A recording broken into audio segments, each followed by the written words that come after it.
But we begin in Afghanistan, where coalition forces continue to suffer at the hands of the Taliban.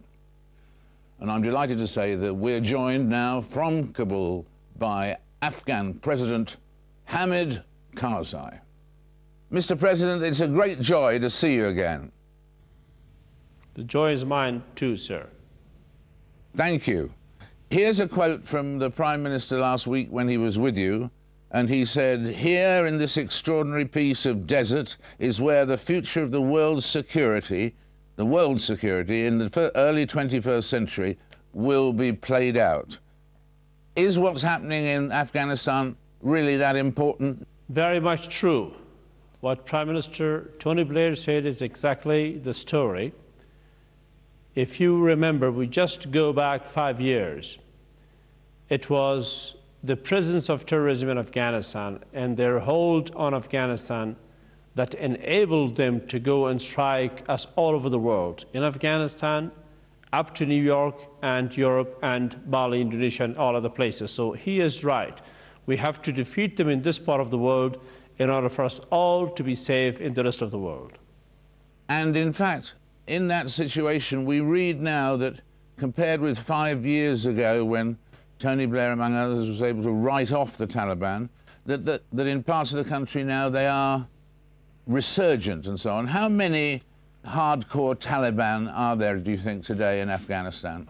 It's very difficult to give you a figure of how many hardcore Taliban or of how many Taliban with arms and guns and explosives are there around killing us. But I can tell you one thing for granted, that regardless of what the number is, whether it's 100, 2, 3 or more, or into thousands, they are not a threat to Afghanistan or the way of life we have chosen, provided the international community stays with us in a manner that will enable Afghanistan to stand on its own feet. In terms of the terror tactics, one of the worrying things recently is that some of the things that have been going on in Iraq seem to have been exported to Afghanistan, like suicide bombing. This is a serious concern for the Afghan people. Unfortunately, we have suffered a lot because of these bombers. Some of them are really suicide bombers. Some of them are those who are cheated into being unaware of themselves and getting blown up as suicide bombers. Others are extremely sick people, elderly people, and drug addicts who have no hope for life, who are contacted by various elements and paid money for their families and then blown up. Whatever they are, all of them, all categories have cost us a lot. They've killed our children, they've killed our clergy, our mothers and families have suffered, our soldiers have suffered. It's something that we are concerned about, and us in the international community are looking into how best we can stop them. You mentioned the word drugs there, but drugs in another sense, we had an announcement today, which I'm sure you saw, from the UN, saying that European cities risk higher numbers of heroin overdoses as Afghanistan's record opium poppy crop floods cities with the drug. Do you think there is anything, Mr. President, you can do about the poppy harvest? Sir David Frost, Afghanistan is a Muslim country, and Islam, in very clear words, has prohibited, banned the use or the cultivation of poppy or all other elements that cause intoxication in human beings and drives them away from themselves. Now, poppy cultivation in Afghanistan has also caused addiction in Afghanistan. Just today, in the morning, I had all the governors of all the 34 provinces of Afghanistan to instruct them that they must go and eradicate and prevent the cultivation of poppies. In this meeting, one of the provincial governors whose province does not grow poppies at all told me that there are at least 2,000 young people who are addicts to heroin in that province. So we do have a problem of our own as well, from addiction Heroin, poppy cultivation gives Afghanistan a terrible name. Somebody else takes the money. We get the bad name. Now, the trade of it to Europe, to European cities, is not done by Afghans. It's done by other nationals, people, the mafia, the syndicates from the rest of the world. This, whether somebody else does the trade, or we do the trade, or whoever does the trade, is not the matter. The question is clear, that poppies are hurting Afghanistan's reputation. In every meeting outside of Afghanistan, and those visitors from outside that visit me in Afghanistan, I'm told, it is embarrassing to us. It damages our economy, destroys our environment, feeds violence and terrorism.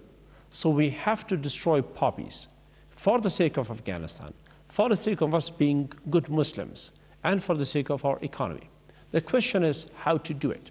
How long will it take you, in fact, to eradicate the growth of any poppies from Afghanistan? Is that a job for a lifetime, or a generation, or a decade? Well, I was 4 years ago, quite naive about this.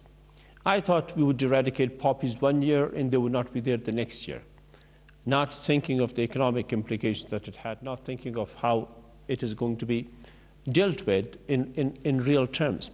Now I'm much more realistic. I would give all of us, Afghanistan and the international community, from 5 to 10 years in order to be able to get rid of poppies. Eradication is one thing on a yearly basis. Doing away with the business of poppies in Afghanistan is another thing. And for doing away completely with this business, we must be looking at a 10-year period with considerable amount of investment in the economy of the country, in the law enforcement of the country, and work against all those who deal in it. Thank you for that. And in terms of timing, NATO troops, 31,500, 5,000 plus from Britain. How long will you need them? Tony Blair said they'd be there as long as you needed them. How long do you think you'll need NATO troops in Afghanistan? Afghanistan still cannot protect itself. Afghanistan still doesn't have the institutions of the army and the police in a manner that will be good enough to serve the country. The judiciary and all other state institutions need building up. That will take some time. While we are extremely sorry that young men and women from the international community are giving their lives here in Afghanistan in the fight against terror, protecting our country, it is primarily Afghan responsibility. We have to do that. And till we reach the point, we will have to be together in this war. If I told you it will take 5 years, I may prove wrong. But again, let's say it should take a few more years, definitely more than 5 years, for Afghanistan to be able to defend itself and feed itself. And in terms of your plans, Mr. President, are you going to stand again at the next election in 2008? Do you plan to stay in power if the electorate say yes?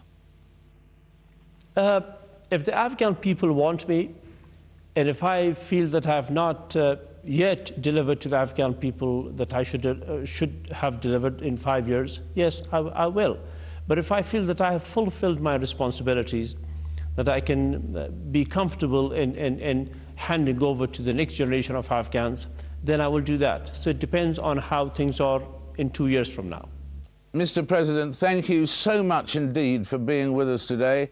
We could go on all day. It's a great pleasure to talk to you, and we wish you well, and I look forward to our next conversation. Thank you very much. The pleasure is mine. So kind of you to call.